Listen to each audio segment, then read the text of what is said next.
网剧《九重子》正在热播，孟子义在剧中饰演女主人公窦昭。在接受我们专访时，孟子义表示，坚韧是自己和角色的共同点，都不会轻易被困难打倒。但在处理问题的方式上，角色窦昭十分稳重，他自己却是个急性子。Hello， 中国电影报道的朋友们，大家好，我是孟子义。九重子讲述窦昭与身负家仇的宋墨共同挽救家族命运的故事。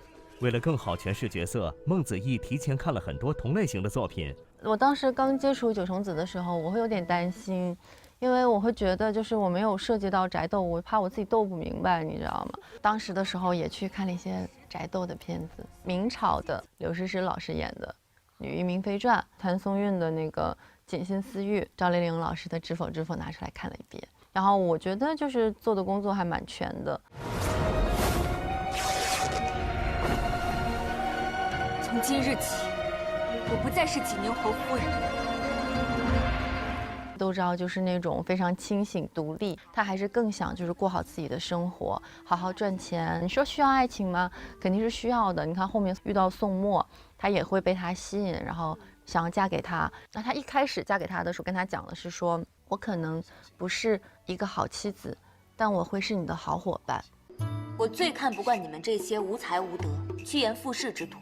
略识几个大字就自视清高，议论贬损女子，把婚嫁当作货架上的物品般评点算计。窦昭没有一帆风顺的人生轨迹，也没有轻易获得爱情和成功，他以倔强的姿态抗拒着既定的命运。采访中，孟子义表示，他和角色唯一的共同点就是坚韧。就我们俩唯一像的可能就是说坚韧吧，就是困难不会打倒我。但是窦昭其实他比我稳重得多。就像是我们有一场戏，就是乌善不是中毒了嘛？当时的时候就是那么多人围着，又很着急的情况下，他就会特别淡定的这样揪住宋墨的领子，跟他说：“你看我眼睛里，就是我没有说谎。”但如果现实生活中孟子义，我根本就想不到这个，我肯定会跟他就是讲，就是呱呱啦呱说什么他都快死了，你快让我救他，不然的话你就要失去你的好朋友了。你在想什么呀？还在这质问我，我就会是一个这种急性格。请看着我的眼睛，你既然懂相面之问，就知我没有说谎，我可以救他。有一场在牢里的戏，宋墨呢还挺吓人的，他拿个鸡爪，然后泡到那个药里面，鸡爪都那样了，就瘫掉了。他就说想要把我的手放到那个药里泡，想要把我的手变鸡爪。然后当时的窦昭，他当时是害怕的，但是呢，他又觉得这件事情他没有做错，所以他也不会去求饶或是去认罪。所以当时我在演的时候，就是有那种看完了以后，就是手收一下，然后就眼里面含上眼泪，但是又不能让这个眼泪掉下来，因为掉下来我就是太害怕了。自己有点眼泪以后，这样想一下子，就是去思考说，天哪，他不会真的这么对我吧？然后再看一眼他，我这场戏我就是印象蛮深的。然后我有看到就是有一些网友，他们就是好像看懂了我在演什么，然后我就觉得很开心，因为我觉得作为演员，就是比较开心的时候，就是说我想表达的东西，我没有说话，但是你们看出来了。对，我觉得这是一个来自于演员的爽感。同时，他也表示愿意倾听观众的声音，希望在表演这条路上再接再厉。